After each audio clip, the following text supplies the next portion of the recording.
Usually, obviously, because that's not what people are supposed to do. They're not supposed to just continually lie to people. So basically, we were lied to many times. However you can say lots of different words. I'm sure that they would choose very different wording to describe that. I would just use the word lie, because what else can I say after that many times of being told something and it doesn't change? So basically, not changing the AC, that's literally just like a drop in the bucket of all the issues, but that is the main one. I would say that was the most common complaint in the summertime, and why we actually literally had people walk out on us many times. Had customers walk out many times. Nobody wants to sit in hot yoga and eat pizza. Like, it's crazy. Nobody wants to do that. So you know, why are they like that? Why is that okay? Why is that considered the lesser evil?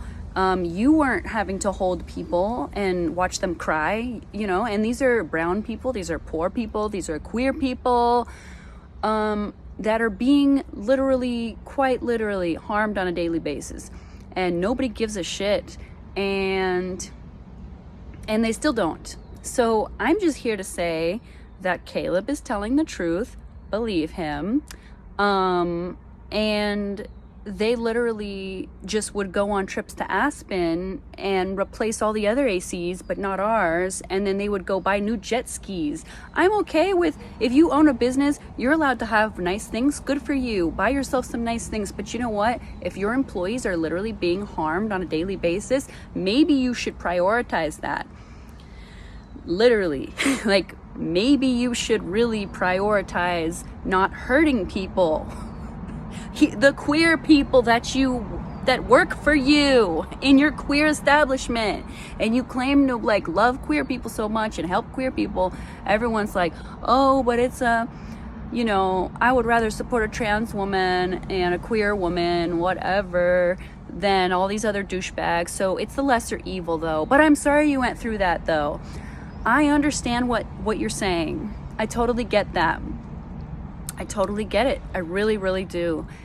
But at that point, when you're watching people cry and get tunnel vision and puke, it feels pretty evil to me in that moment. So I would not even say that that's the lesser evil. After a certain point, it actually just feels fucking evil, because you're watching people that you love get hurt over and over again. And this is just literally one example. I have probably hundreds, thousands even, probably, really, if I really thought about it. But lots, endless examples, okay? I could talk your ear off for hours about all the examples. And why didn't we leave? Because we fucking loved each other. A lot of us had trauma, where most of us are neurodivergent. We have issues. A lot of us didn't want to get misgendered at other jobs. I mean, that's probably the only job that a lot of us have had where we were not misgendered by every single person working at that job. And we all loved each other. I mean, some of those people are some of my best friends. I love a lot of those people. I mean, probably almost all of them. But, and again, like I said, it happened slowly. It was not all at once. It was not like, here's a sandbag coming to hit you in the face, and you're like, what the hell kind of place is this? That's not how it works. It was slow. And also they hire performers. People wanted to perform. Of course they do. So it makes sense, you know, a performer wants to perform, they try to stick it out as best they can, they try to put up with it because they want to get more gigs, and also they don't want to talk shit about a place because they want to continue working those gigs even after they quit that job, which I've seen happen tons and tons of times. So the answer is a little complicated. I could talk your ear off for a lot longer than that just to explain every little detail about why. If you still don't believe me, I can send you another video explaining things in even greater detail, but I just wanted to explain just generally why people don't come forward about being harmed by this lovely, well-loved, queer safe haven that everybody fucking loves. Because then people look at you like you're crazy, and it sucks, and people don't want to relive their trauma. Nobody likes reliving their trauma.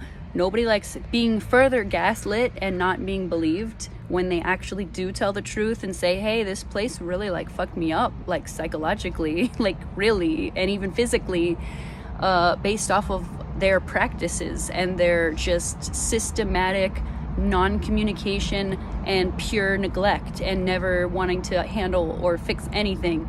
So I can explain many reasons about how that harmed people very specifically. But for now, I'm trying to keep this very short. That's why. And to all the people, you know, still relying on that place for money, you know, it's obviously people are trying their best right now in this economy, and they're trying the best they can. And again, we all love each other, so people, it's easier to want to go back to a place when there's people you love there and that have your back on multiple levels. So I'm certainly not blaming any of the people that continue to perform there and work there. I love those people very much. But I'm just explaining why, you know, people want to know why. That's why.